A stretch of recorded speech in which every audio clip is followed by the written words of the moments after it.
Guys, if you liked the video, remember to like and subscribe to the channel. Chapter 1. The War Room of the Dread Sovereign was a cathedral of conquest. Curved obsidian bulkheads met in sweeping arches overhead, lined with veins of luminescent silver that pulsed in rhythm with the ship's gravitic core. At the center of the chamber, a massive holographic star chart hovered above a polished basalt dais, casting a cold cerulean glow across the scaled features of Prince Kalen Voss. He stood motionless, his hands clasped behind his back, his amber eyes tracing the slow rotation of the outer rim territories. The light caught the iridescent plates along his forearms and jawline, marking him as a scion of the Vadin Dominion, a lineage that had not known defeat in 4 centuries.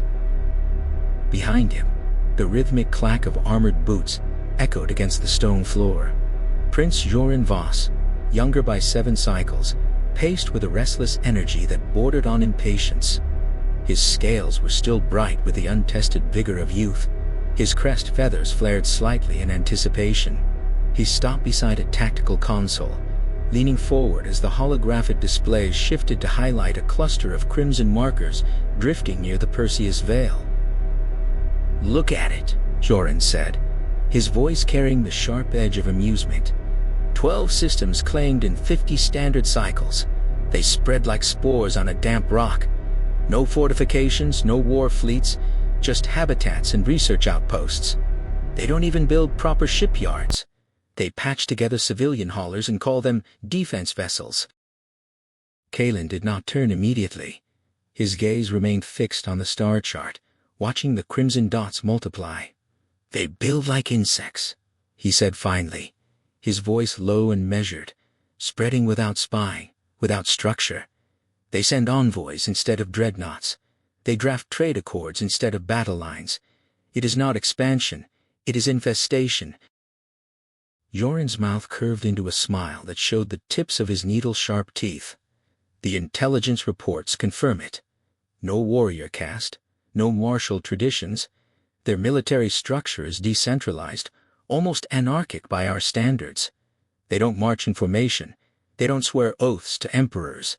They operate on consensus. And when the Korok raiders hit their outer listening posts last month, the survivors claimed the humans didn't even panic. They just adapted. From the shadowed alcove near the chamber's entrance, a heavy voice cut through the prince's dialogue. "Survivors are not always reliable witnesses, your highnesses." High strategist Valus Thorn stepped into the light.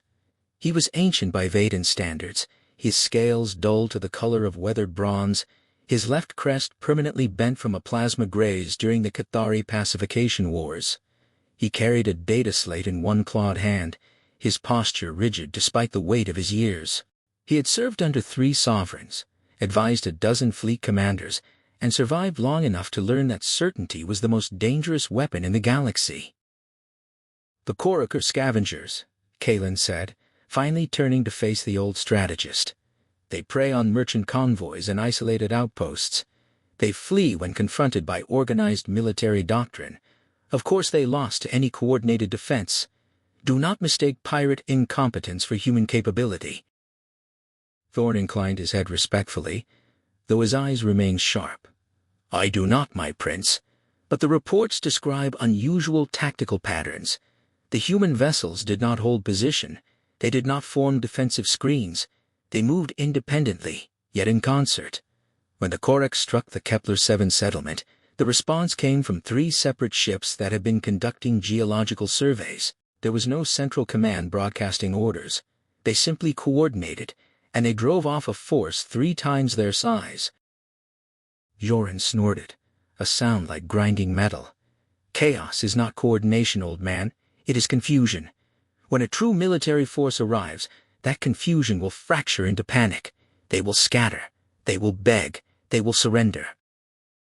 Kalen walked slowly to a secondary display, tapping the surface to bring up technical schematics. The projection showed human vessel designs, utilitarian hulls, exposed sensor arrays, modular weapon mounts, and power plants that relied on basic fusion containment. The energy output ratings were modest. The shield harmonics were standard. The targeting systems appeared linear. lacking the predictive algorithms that had given Vadin fleets their legendary accuracy. "Basic fusion drives," Kalen murmured, reading the summary aloud. "Simple kinetic and plasma weapons, standard refractive shields, nothing that warrants concern.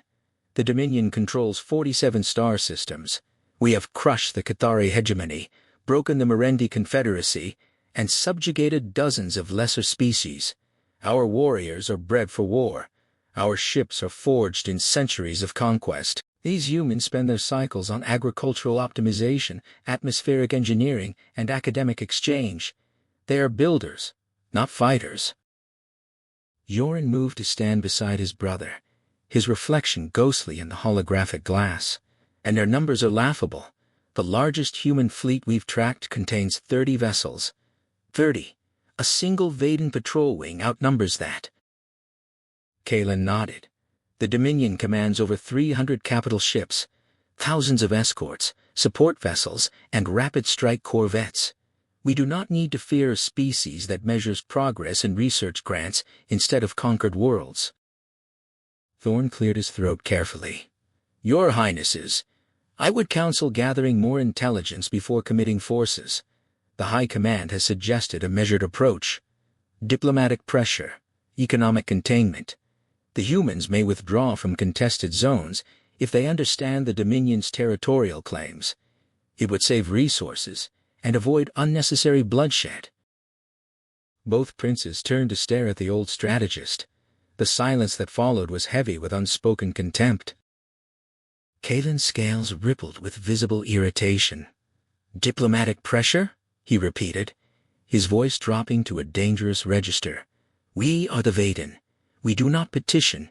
We do not negotiate from a position of assumed parity. We reclaim what is ours. We demonstrate our supremacy. The old ways have kept this empire intact for generations. Fear and strength.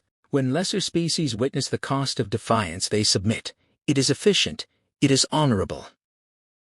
"The old ways have kept us alive," Shorin agreed, his amber eyes gleaming.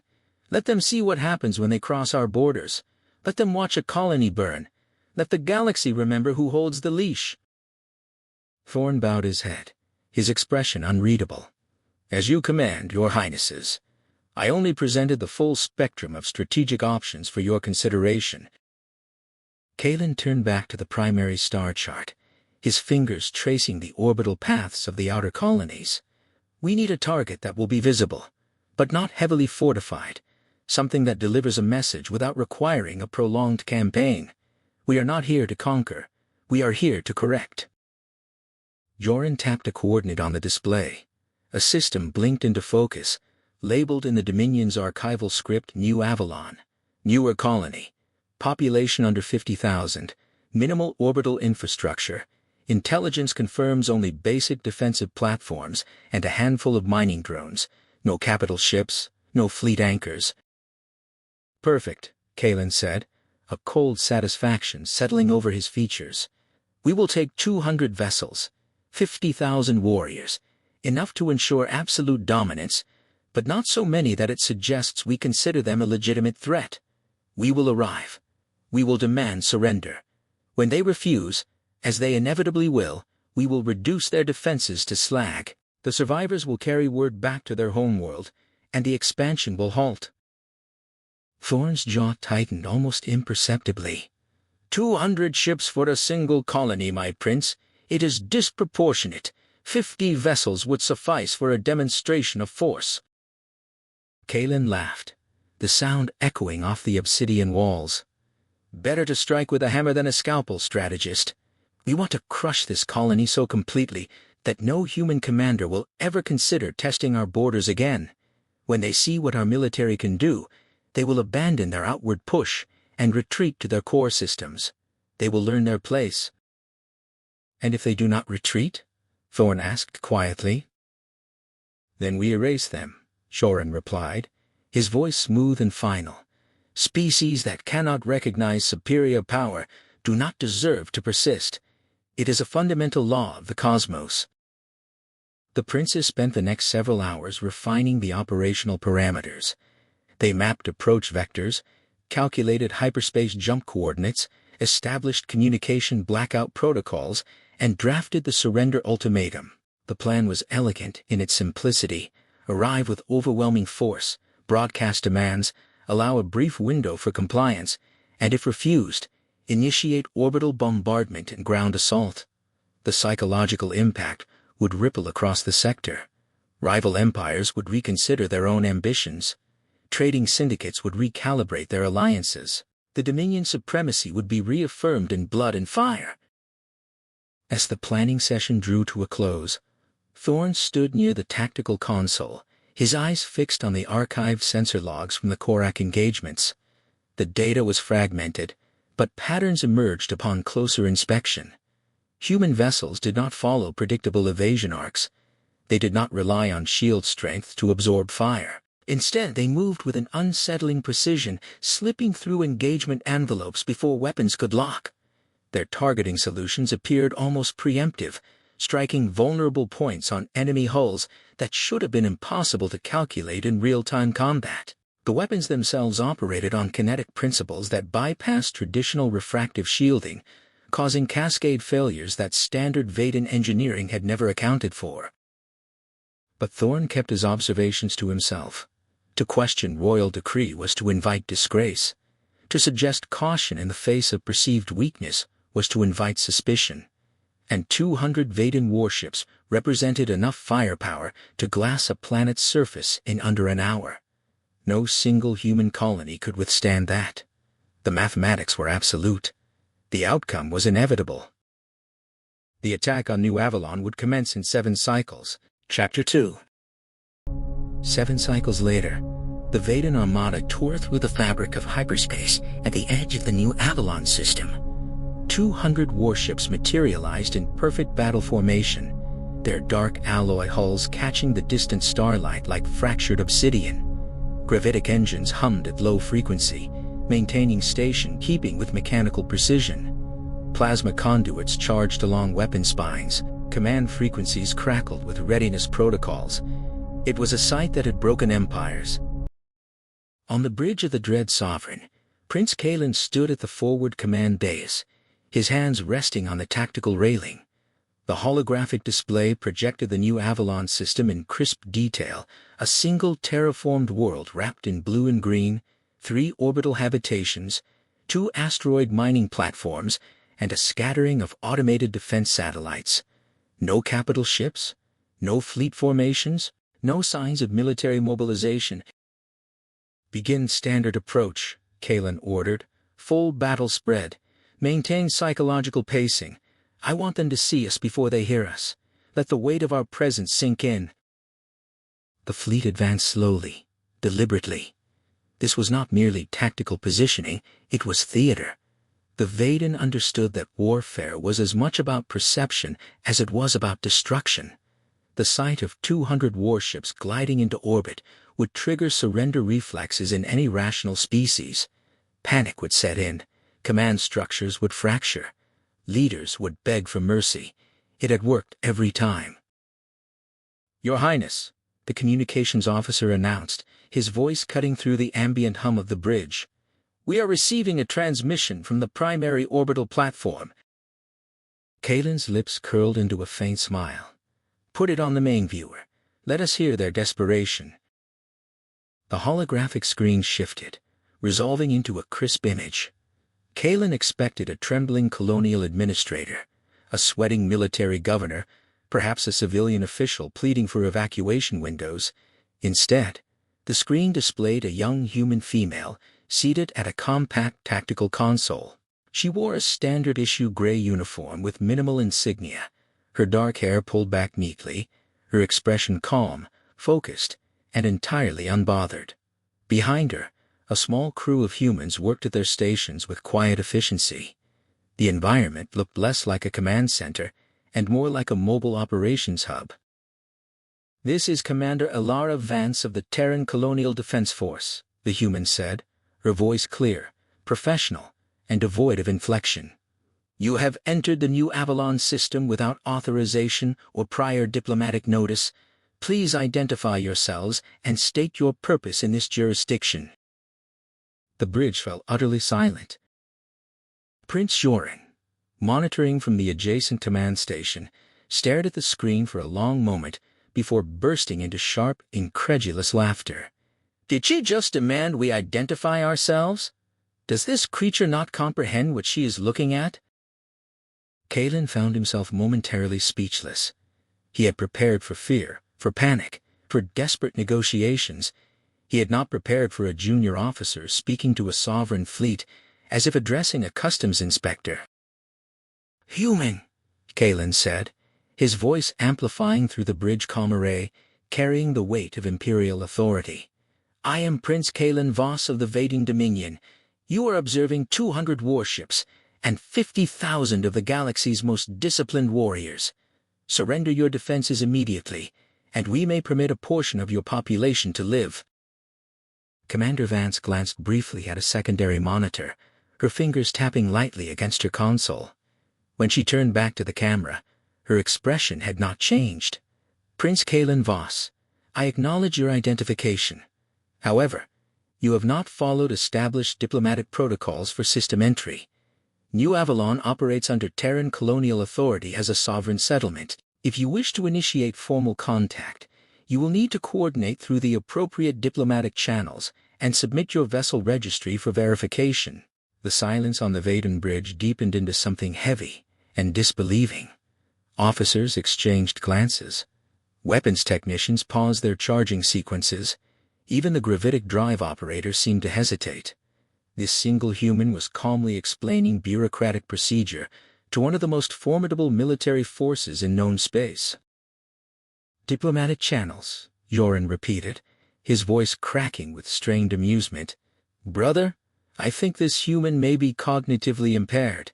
Perhaps their species lacks the conceptual framework for military hierarchy." Kalen felt a slow, cold anger rising beneath his scales.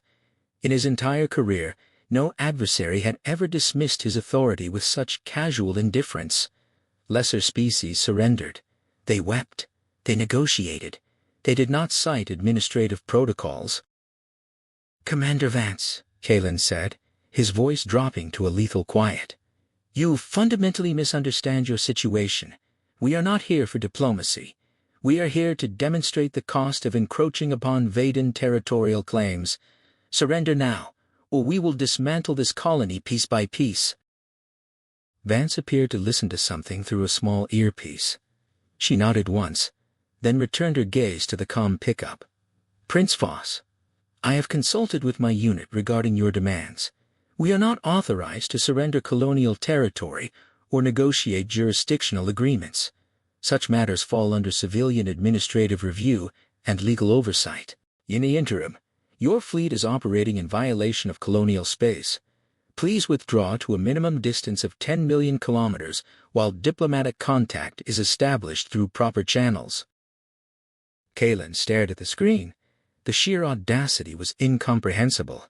This human was not only refusing to yield, she was ordering a sovereign armada to retreat. "Your unit?" Kalen asked, his voice dangerously soft. "How many vessels do you command, Commander Vance?" "I command Vanguard Echo-9, she replied matter-of-factly. 12 personnel operating from a single reconnaissance vessel. We are currently conducting routine patrol exercises in this sector." The bridge erupted into hushed, disbelieving murmurs. 12 humans, 1 ship, and its commander was calmly demanding the withdrawal of 200 warships. High Strategist Thorne approached the command base, his expression tight. "Your Highness, this may be a stalling tactic. She could be buying time for a larger fleet to mobilize." Kalen turned to the sensor operator. "Report. Are there additional human vessels in the system?" "Negative, my prince," the officer replied, his voice strained with confusion. "Long-range sweeps detect only the transmitting scout craft. No other signatures within 12 hours of sublight transit.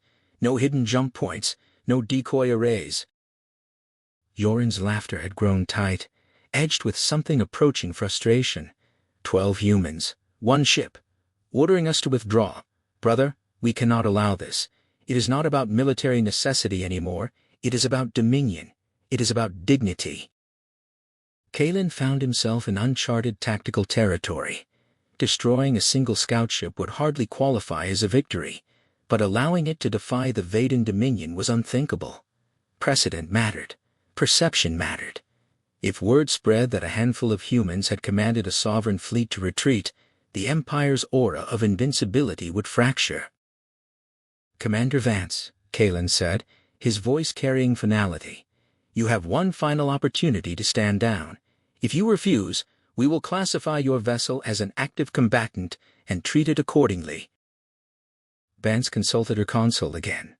After a moment she looked directly into the comm pickup. "Prince Voss, I recognize that you perceive yourselves as holding a position of strength. However, you should be aware that Vanguard Echo-9 is trained and equipped for contact with hostile unknowns. We will defend this colony and its personnel to the best of our ability." "Defend!" Joran echoed, his voice rising nearly to a shout. 12 humans are going to defend an entire colony against 200 warships?" "If necessary," Vance replied simply. Kalen scanned the faces of his bridge crew. He saw confusion. He saw disbelief. And beneath it, the first flicker of something he had never witnessed in Vadin warriors: doubt. "Very well," Kalen said, his voice cold and absolute. "You have chosen your path. All vessels, prepare for engagement. Destroy the human scout. Initiate orbital bombardment protocols on the primary settlement." "Understood, my prince," came the synchronized response from Fleet Command. Vance received another signal through her earpiece. She nodded, then looked directly at Kalen. "Prince Voss, you should be aware that Terran Colonial Command will be notified of this unprovoked aggression. Your actions here will have consequences." "The only consequence," Kalen replied, "will be the cessation of your species' expansion into sovereign Vadin space." Vance reached forward. The transmission terminated. Kalen turned to his weapons master. "Begin the assault. Show them what happens when they challenge the Dominion." As plasma conduits reached critical charge and targeting arrays locked onto the tiny human vessel, none of the Vadin commanders imagined they were about to witness the most devastating tactical defeat in their empire's history. They saw only 12 humans in a small ship, impossibly defiant, but ultimately fragile. They were about to learn how profoundly they had miscalculated. Chapter 3. The attack unfolded exactly as Vadin doctrine dictated. The dread sovereign opened fire first, its primary plasma lances unleashing torrents of superheated energy that tore through the vacuum toward the human scout ship. Within seconds, the rest of the fleet followed suit, creating a converging barrage of destructive fire that should have vaporized the target instantly. The energy beams struck empty space. "What happened?" Kalen demanded, his eyes locked on the tactical display. "Where's the target?" "Unknown, my prince," the sensor operator reported, his voice trembling with confusion. "The human vessel appears to have relocated. Our targeting computers registered it at the original coordinates at the moment of firing, but the projectiles missed by a margin of over 3,000 kilometers. Joran leaned over his own console, his claws tapping rapidly against the interface. "How fast are they moving? Our sensors should track any evasive maneuver in real time." "Sir, we are reacquiring the human vessel," another officer called out. "Distance 12,000 kilometers, bearing 77 Mark 5. They are maintaining standard sublight velocity. No acceleration spikes, no drive flares." Kalen studied the new position carefully. The human ship had not fled at impossible speeds. It had not engaged cloaking technology. It had simply moved away from the exact point where the Vadin weapons would intersect, as if it had known where the fire would land before the triggers were pulled. "Fortunate positioning," Kalen muttered. "Target them again. This time, deploy proximity charges, saturate the engagement envelope. They cannot evade a blast radius." The fleet's secondary weapon systems recharged, missile banks cycled open. Proximity warheads launched in coordinated salvos, designed to detonate in overlapping patterns that would leave no safe corridors. Once again, the human vessel was not where the targeting computers expected it to be. The proximity charges detonated in scattered clusters across the void, lighting up the darkness with brief, violent flashes. The scout ship continued its steady, unhurried trajectory through the battle zone, untouched. "Your Highness," the communications officer announced, "we are receiving another transmission from the human vessel." "Put it through," Kalen ordered, his confusion rapidly hardening into fury. Commander Vance reappeared on the main viewer, seated calmly at her station. Behind her, her crew continued working with quiet, methodical efficiency. There was no panic, no raised voices, no emergency lighting. "Prince Voss," Vance said, her tone unchanged, "you have now fired upon a Colonial Defense Force unit without provocation or declared hostilities. This constitutes an act of aggression against Terran colonial authority. I am ordering you to cease hostilities immediately." "You are ordering me?" Kalen's voice rose, cracking with outrage. "You have 12 personnel against 50,000 warriors. How dare you persist in this delusion?" "Prince Voss," Vance replied, her voice remaining steady, "you should understand that Vanguard Echo-9 is not a civilian survey craft. We are a military reconnaissance unit trained for hostile contact scenarios. If you continue your attack, we will respond with appropriate force." Joran threw his head back and laughed, but the sound was thin, strained. Appropriate force. What conceivable weapons could 12 humans carry that would threaten a battle fleet? Vance glanced at her tactical officer, then returned her attention to the comm pickup. "Prince Voss, my tactical officer reports that your fleet is utilizing standard plasma-based weaponry with predictable targeting algorithms. Our defensive systems have analyzed your firing patterns and can avoid your weapons indefinitely." A cold chill traced Kalen's spine, analyzed our firing patterns in 2 passes. "Affirmative," Vance confirmed. "Terran military doctrine emphasizes adaptive tactical systems. We have also identified several structural and operational vulnerabilities in your fleet formation and individual vessel designs." High Strategist Thorne stepped forward, his expression grave. "My prince, perhaps we should consider tactical withdrawal and reassessment. This is not proceeding as projected." "Withdraw?" Kalen turned on the old strategist, his scales flaring with anger. "From 12 humans? Never. All ships switch to rapid-fire saturation pattern, fill the engagement zone, leave no gaps." The Vadin fleet unleashed everything it had.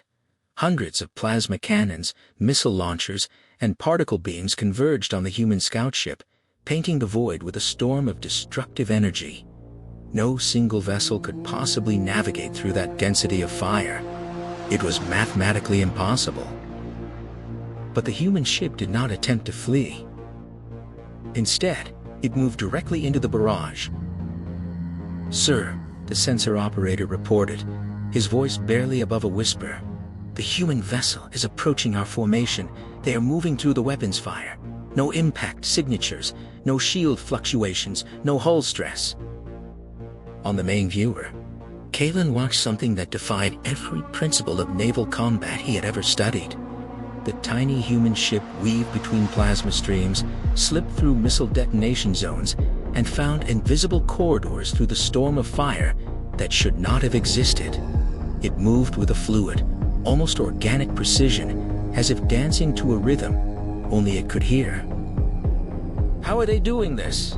Joran demanded, his claws digging into the console railing. Vance's voice came through the comm array again. "Prince Voss, we are now within effective range of our defensive systems. I strongly advise you to order your fleet to stand down." "Defensive systems?" Kalen laughed. But it was a desperate sound, stripped of its earlier certainty. What could you possibly do to vessels of this mass and armor class? The answer arrived instantly. A thin, nearly invisible beam of energy lanced out from the human scout ship. It struck the forward shield array of the Dread Sovereign. The refractive barriers flickered, pulsed violently, and then collapsed entirely. "Shield failure on forward array!" the tactical officer shouted, his voice cracking.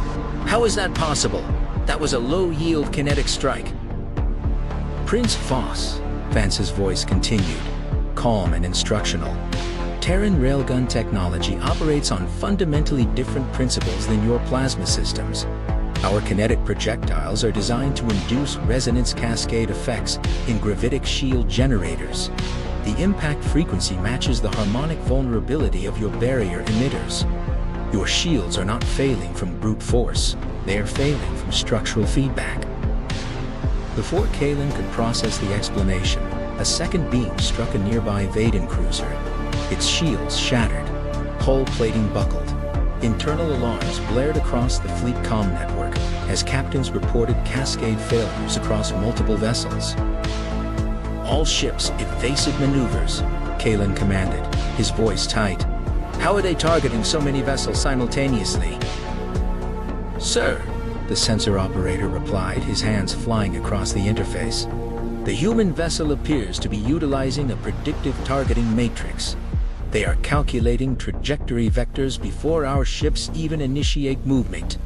They are striking vessels that are not in their direct line of sight." Joran stared at his tactical display, his amber eyes wide with dawning horror. "Brother, they are not just avoiding our fire. They are predicting where every ship in this formation will be, and they are striking preemptively." The battle devolved into a nightmare of inverted dominance. For over an hour, the human scout ship moved through the Vadin formation like a phantom, striking critical subsystems with surgical precision while effortlessly evading increasingly frantic return fire. One by one, Vadin warships lost their shields, their weapons, their propulsion. Some drifted powerless, others suffered catastrophic internal failures. "Your Highness," Thorn reported, his voice hollow with disbelief, "we have lost 37 vessels. The humans have sustained 0 detectable damage." Kalen could not speak. Every axiom of warfare, every lesson of conquest, every certainty of Vadin supremacy was unraveling in real time. 12 humans in a single reconnaissance vessel were systematically dismantling the finest fleet the Dominion had ever assembled. "Sir," the communications officer announced, "Prince Joran's flagship is reporting critical reactor instability. Containment is failing." On the tactical display, Kalen watched his brother's command ship list heavily, secondary explosions tearing through its midsection, escape pods launched in clusters, drifting into the void as the massive vessel broke apart in a brilliant silent flash. "Rescue Prince Joran immediately," Kalen ordered, his voice stripped of all authority. "Pull every available vessel to recovery operations." Vance's transmission came through again. "Prince Voss, you have now sustained significant losses. I am offering you one final opportunity to withdraw your remaining forces from this system." Kalen looked around his bridge. He saw fear. He saw exhaustion. He saw the collapse of an empire's certainty. "How?" he asked quietly. "How are 12 humans defeating an entire battle fleet?" "Prince Voss," Vance replied, "Vanguard Echo-9 represents standard Terran colonial defense force capabilities. We are not special operations. We are not elite Vanguard. We are simply trained to operate independently, adapt to unknown threats, and execute defensive protocols without centralized command dependency."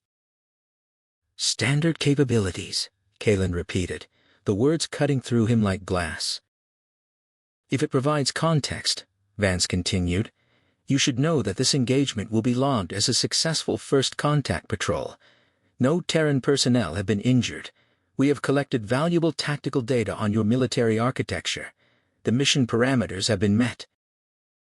Kalen realized with a chilling clarity that while his fleet was being destroyed, the humans considered this a routine exercise. They were not fighting for survival. They were not driven by desperation or rage. They were simply doing their job. "All ships," he commanded, his voice barely audible.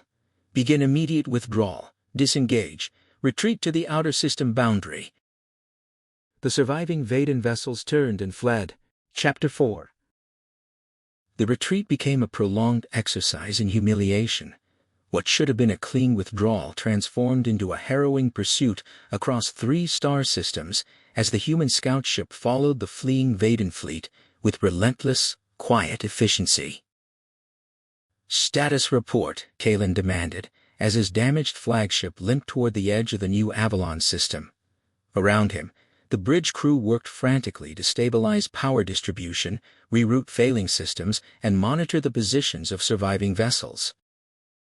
63 ships remain operational, my prince, Thorn reported, his voice heavy with exhaustion.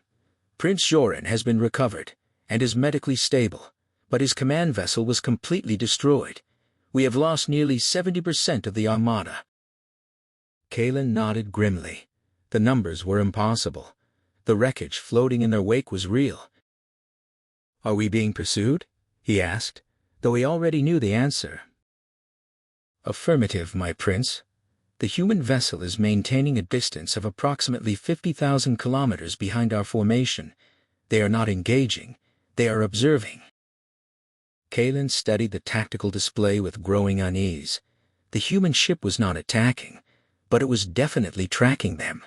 Its movements were precise, confident, almost clinical, like a scholar documenting a specimen. Perhaps they are satisfied with driving us away, the communications officer suggested, his voice tinged with desperate hope. Thorn shook his head slowly. I do not believe so. Observe their positioning. They are staying exactly outside our maximum weapons range while maintaining perfect alignment with our course vector. This is not pursuit. This is intelligence gathering. As if to confirm the strategist's assessment, the human vessel suddenly accelerated and moved to intercept a Vadin supply hauler that had fallen behind the main formation. The supply ship's captain, panicking at the approach of the scout craft, opened fire with his light defensive cannons. The human ship avoided the weapon's fire effortlessly, then responded with a single, precise kinetic strike that disabled the hauler's primary engines. It moved alongside the crippled vessel, extended a mechanical tether, and attached a compact scanning array to its hull. What are they doing? Kalen asked, watching the incomprehensible scene unfold on the viewer. Unknown, my prince.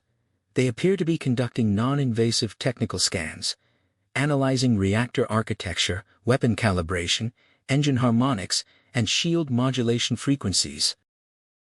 After several minutes, the human ship detached the scanning array, powered it down, and moved away.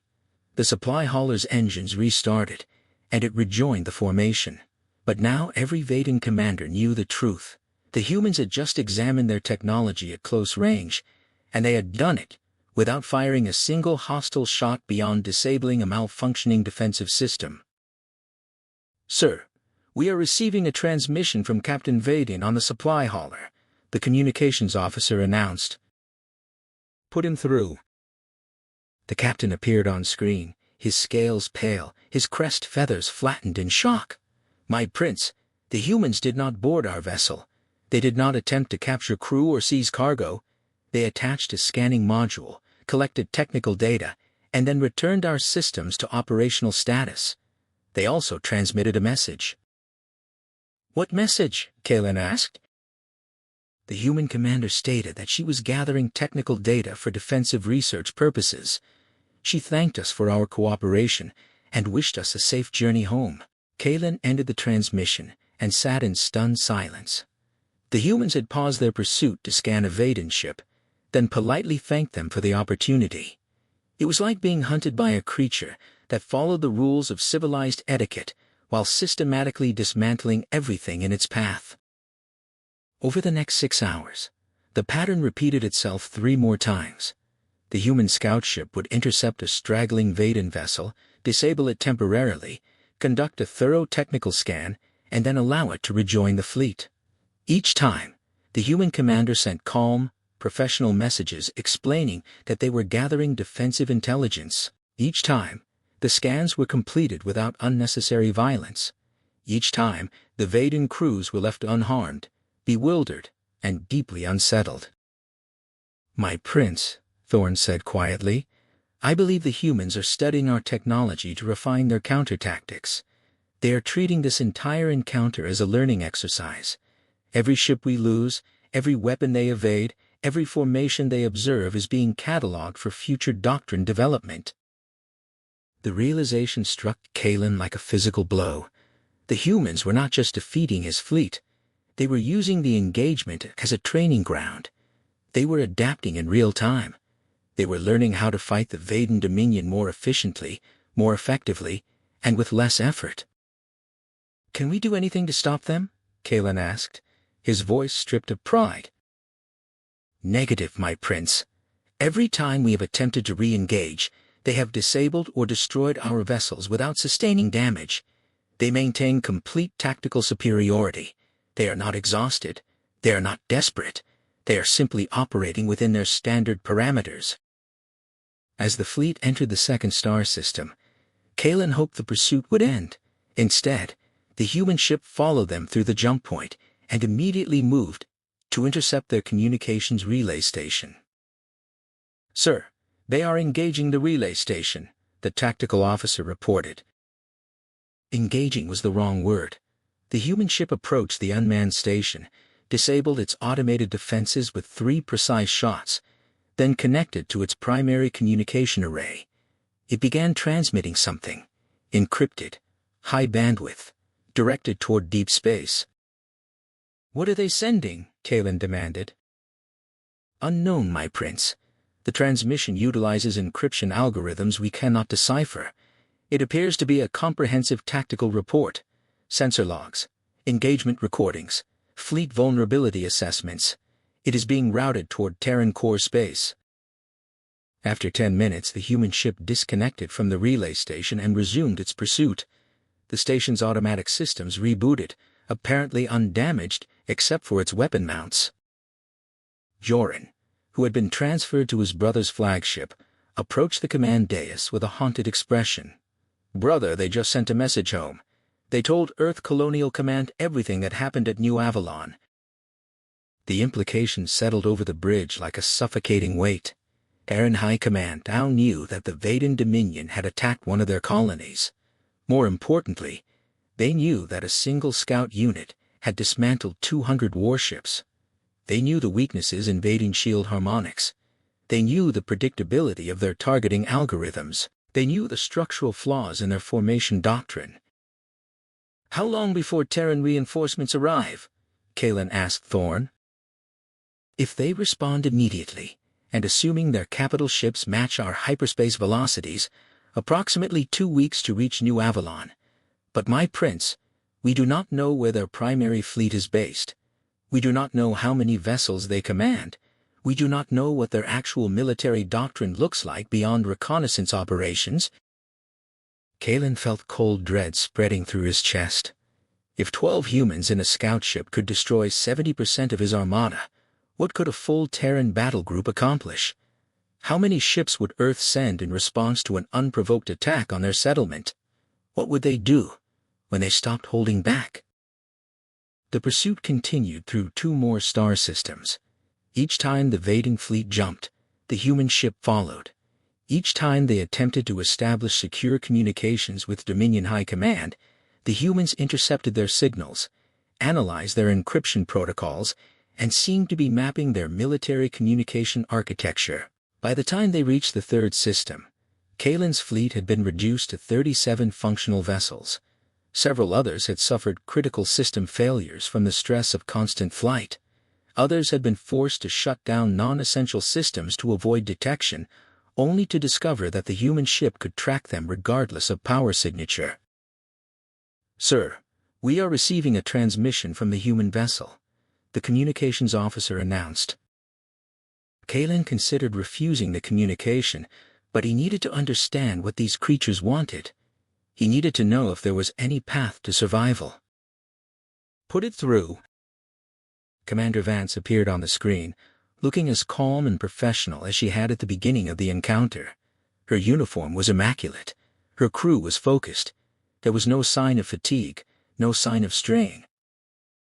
"Prince Voss," she said, "we have been monitoring your fleet's condition during this pursuit. Several of your vessels are experiencing critical system failures. Life support is degrading on multiple hulls. Reactor output is unstable. You are operating at reduced capacity." "What do you want?" Kalen asked, his voice hollow with exhaustion.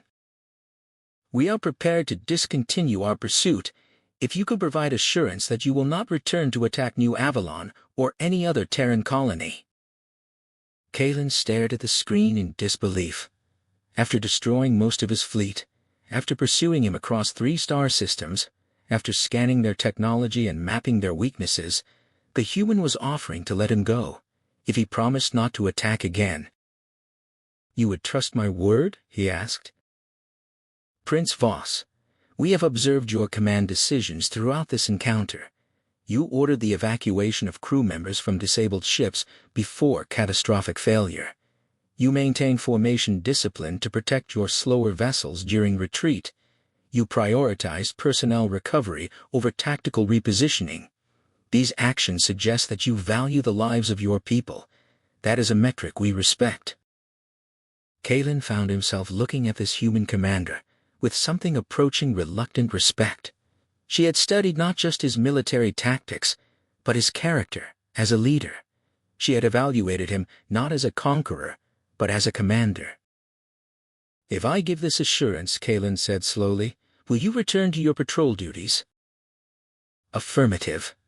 Vanguard Echo-9 will return to the New Avalon sector to resume routine exercises. However, Terran Colonial Command has been fully briefed on this encounter. Future diplomatic contact should be conducted through established channels. We prefer resolution through dialogue, not demonstration." Kalen looked around his bridge at the exhausted, traumatized faces of his crew. They had learned more about Terran capabilities in the past 18 hours than they wanted to know. They had witnessed the fragility of their empire's supremacy. They had seen the future, and it was calm, competent, and utterly unimpressed by Vadin grandeur. "You have my word, Commander Vance," Kalen said quietly. "The Vadin Dominion will not attack New Avalon again. We will not engage Terran colonial vessels. We will seek diplomatic resolution through proper channels." "Thank you, Prince Voss," Vance replied. "We wish you a safe journey home." The transmission ended. The human scout ship altered course, accelerating smoothly back toward the New Avalon system. Kalen watched it disappear from his sensors, his mind racing to comprehend everything that had happened. 12 humans had defeated one of the largest military forces in Vadin history. They had done it while following rules of engagement that protected civilian infrastructure, respected military protocol, and prioritized de-escalation. They had shown mercy after total victory.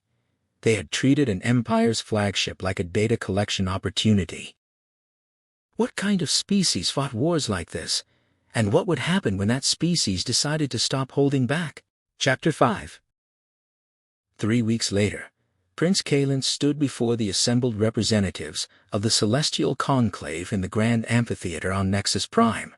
The vast chamber contained delegates from over 200 alien civilizations, their forms ranging from crystalline entities to aquatic sovereigns, from methane-breathing hive minds to silicon-based philosophers.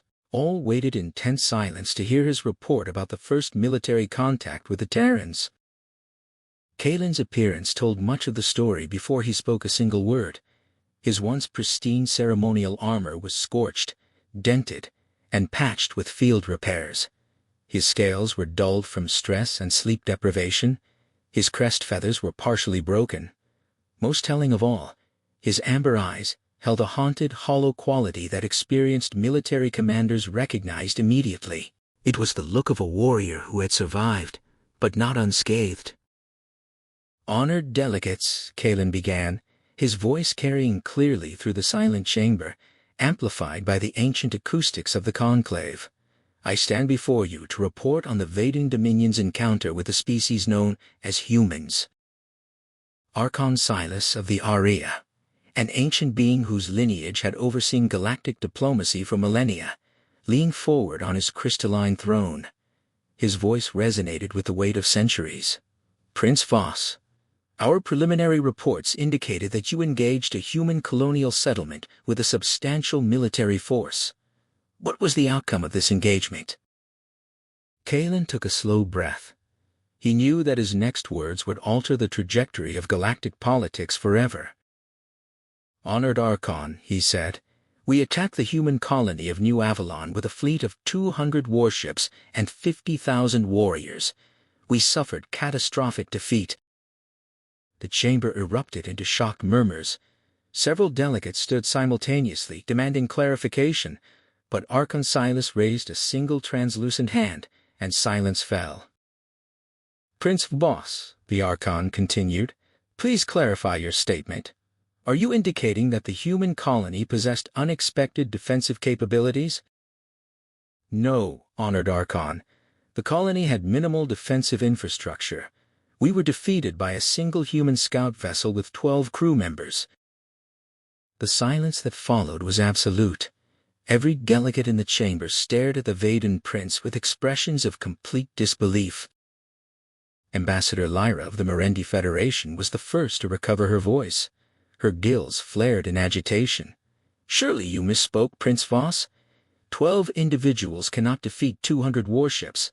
The mathematics alone defy logic." "I wish that were true, Ambassador," Kalen replied quietly. "But I witnessed it myself. The human scout unit destroyed or disabled 163 of our ships. They pursued our surviving vessels across 3 star systems, studying our technology, mapping our tactics, and cataloging our vulnerabilities. At any point during this pursuit, they could have annihilated our remaining forces completely. They chose not to." Prince Joran, who had insisted on accompanying his brother to the conclave, stepped forward. His usual arrogance was gone, replaced by a somber gravity. "Honored delegates, I commanded one of the ships in our fleet. I watched the humans move through our weapons fire as if they could predict exactly where every shot would be. Their single small vessel defeated our entire formation while taking no damage themselves. They did not rage, they did not panic, they simply executed their protocols, and we broke against them." High Strategist Thorne approached the speaker's platform, carrying a data crystal containing complete sensor recordings. "I have brought full tactical archives of the engagement, every weapon's impact, every maneuver, every communication exchange. It is all documented, unedited, unfiltered." Archon Silas gestured for the data to be uploaded to the chamber's central projection matrix. As the battle recordings played, the assembled delegates watched in growing horror. They saw Vadin plasma cannons firing at empty space where human ships had been moments before. They saw precise kinetic strikes disabling massive alien warships with surgical accuracy. They saw shield arrays collapsing from resonance feedback. They saw fleet formations fracturing under predictive targeting. Most disturbing of all, they heard the calm professional voice of Commander Elara Vance as she politely explained Terran defensive capabilities, offered withdrawal terms, and treated an Empire's flagship like a routine intelligence target. "This is impossible," declared High Marshal Corvin of the Cathari hegemony, his armored form rigid with disbelief. "No single ship can move with that level of precision. No weapon system can achieve that degree of accuracy. The recordings must be altered." "I wish they were," Kalen replied, "but 3 other species have now reported similar encounters with human scout units. The Korok raiders lost 4 assault fleets to individual human vessels. The Veltari Confederacy attempted to intercept a Terran transport convoy and discovered that their merchant ships were more heavily armed and tactically agile than our battleships. The Mercantile Syndicate's commercial scouts have documented human expansion in the Outer Rim. Their technology operates on completely different principles than our own. Their kinetic weapons bypass refractive shielding through harmonic resonance. Their tactical networks analyze and counter enemy patterns in real time. They do not rely on centralized command. They operate on adaptive doctrine." Ambassador Solara from the Trade Federation accessed her own data files, her tentacles moving rapidly across a holographic interface. "Our commercial intelligence confirms it. Human vessels utilize decentralized AI coordination. Their targeting systems are predictive, not reactive. Their crews are trained for independent decision-making. They do not wait for orders. They assess, adapt, and execute. And they do it quietly." Archon Silas studied the tactical data with growing concern. "Prince Voss, what is your assessment of human military capabilities based on this encounter?" Kalen looked around the chamber at the faces of representatives from the galaxy's most powerful civilizations. He saw fear. He saw calculation. He saw the slow dawning realization that the balance of power had just shifted irrevocably. "Honored Archon," he said, "the humans we fought were not elite warriors. They were not special operations. They were not Vanguard units. According to their own statements, they were a standard reconnaissance vessel conducting routine patrol exercises. They treated our entire fleet as a training opportunity. They used the engagement to gather intelligence, test their systems, and refine their counter-tactics. When I asked Commander Vance how 12 people could defeat 200 warships, she explained that this represented standard Terran Colonial Defense Force capabilities."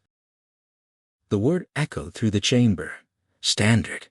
Joran added his own observations, his voice quiet but firm. "They offered to stop their pursuit if we promised not to attack their colonies again. After destroying most of our fleet, after mapping our weaknesses, after intercepting our communications, they were willing to let us go based on my brother's word of honor. What kind of military force shows mercy to enemies who attack them without provocation?" The implications sank into the chamber like stones into still water. If humans could show such restraint after achieving total tactical dominance, it suggested a level of military confidence that was truly terrifying. It suggested that they did not need to conquer. They did not need to dominate. They only needed to deter. And when deterrence failed, they ended conflicts quickly, cleanly, and with minimal escalation.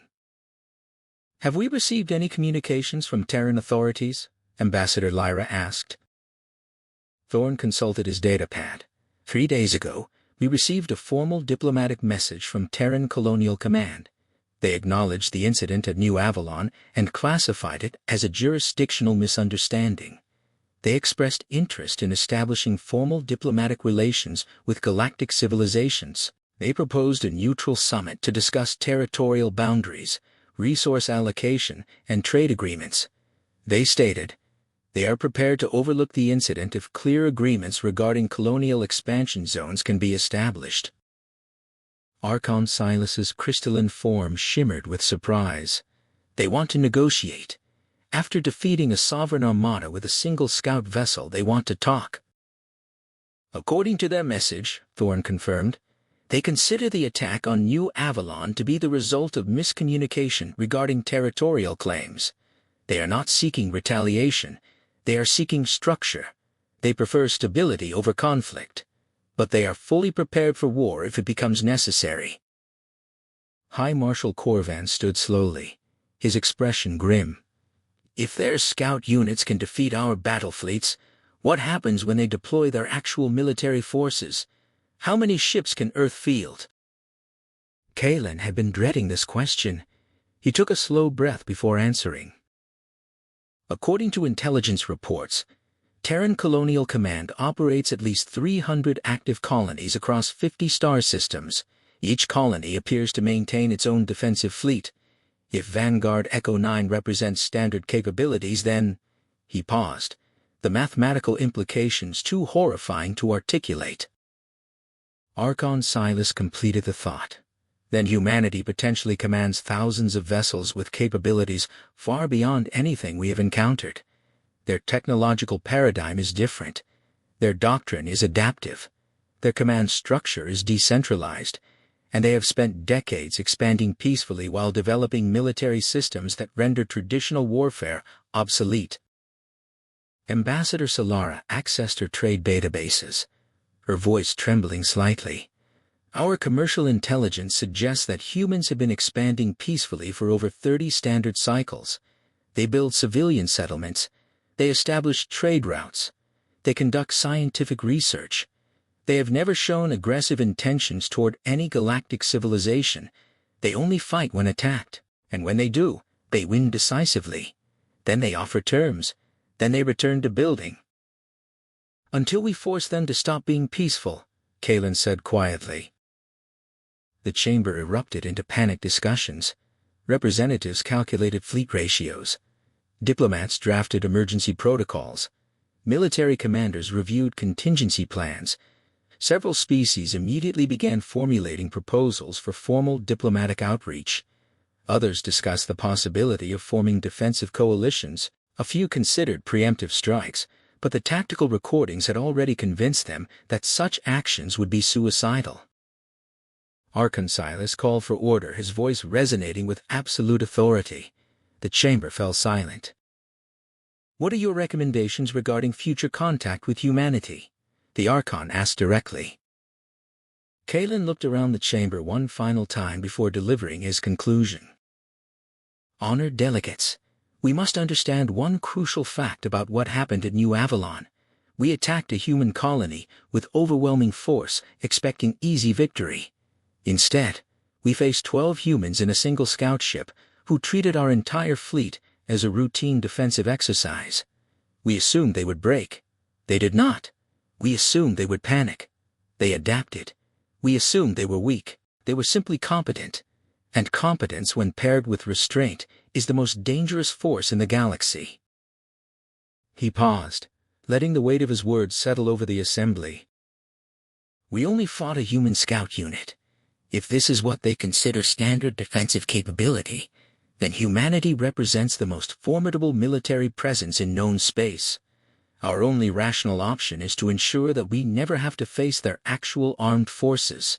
We must approach them with diplomatic courtesy. We must offer favorable trade agreements. We must respect their territorial claims. We must treat them not as inferiors to be conquered, but as equals to be negotiated with.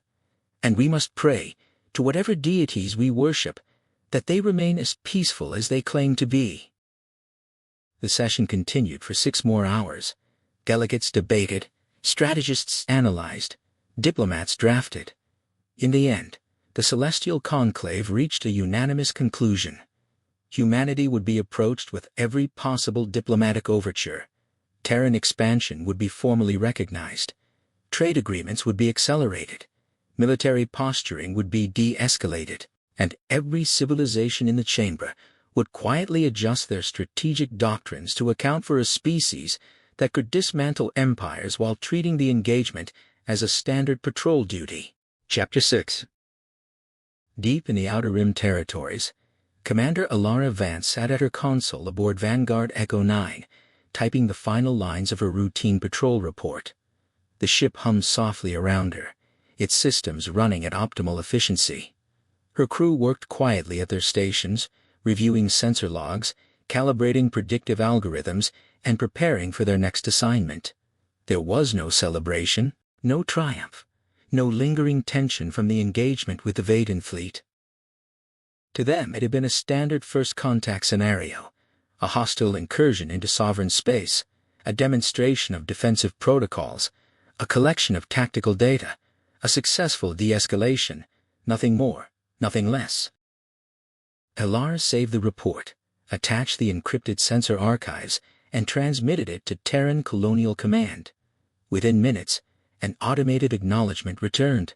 The data would be analyzed. The tactical patterns would be integrated into fleet doctrine. The diplomatic channels would be updated. The cycle would continue. She leaned back in her chair, watching the stars drift past the viewport. Somewhere out there, the Vadin fleet was limping home, carrying the weight of a shattered paradigm.